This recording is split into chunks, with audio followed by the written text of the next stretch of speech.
Hi అండి. ఈరోజు ఇంట్లోనే కేఎఫ్‌సి చికెన్ ట్రై చేసినాను. చాలా అంటే చాలా బాగా వచ్చింది. ఎలా చేయాలో చూద్దాం రండి.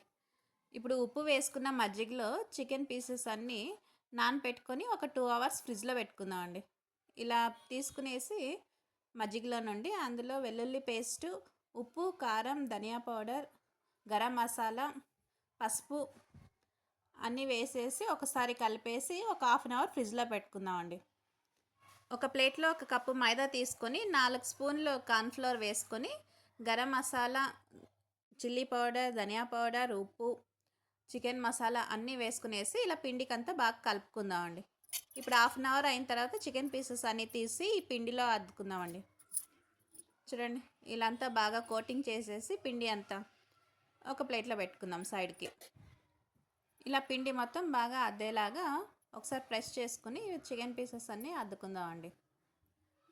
ఇలా అద్దుకున్నాం కదా పిండి మొత్తం. ఇప్పుడు ఐస్ వాటర్ అండి, చాలా కూలింగ్ వాటర్ ఉంటాయి కదా, ఐస్ వాటర్లో ఒకసారి చికెన్ పీసెస్ అంతా అద్దుకునేసి మళ్ళీ పిండి కోటింగ్ చేసుకుందామండి. ఇలా కొంచెం ప్రెస్ చేసుకుంటూ పిండి అద్దాలండి చికెన్ పీసెస్కి. ఇలా అద్దితే మనకి పిండి అంతా బాగా అంటుకుంటుంది. ఇలా మిగతా పీసెస్ అన్నీ ఇలాగే చేసుకుందామంట. ఇలా 2 సార్లు కోటింగ్ చేయడం వల్ల మనకి చికెన్ పీసెస్ బాగా క్రిస్పీగా వస్తాయండి. లోపల జ్యూసీగా, క్రిస్పీగా చాలా బాగుంటుందండి కేఎఫ్‌సి చికెన్.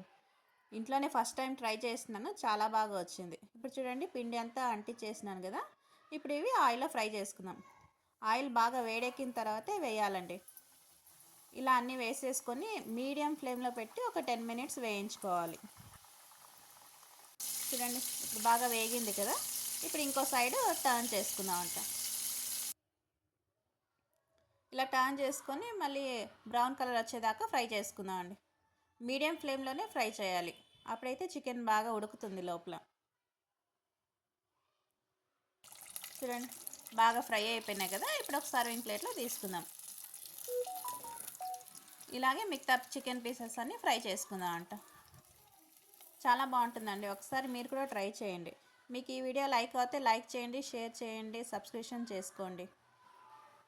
చూడండి, పైన అంతా లేయర్ క్రిస్పీగా, లోపల జ్యూసీగా చికెన్ చాలా బాగా వచ్చిందండి. అచ్చం కేఎఫ్సీలో ఎలా ఉంటుందో అలాగే ఉంది టేస్ట్. Thank you.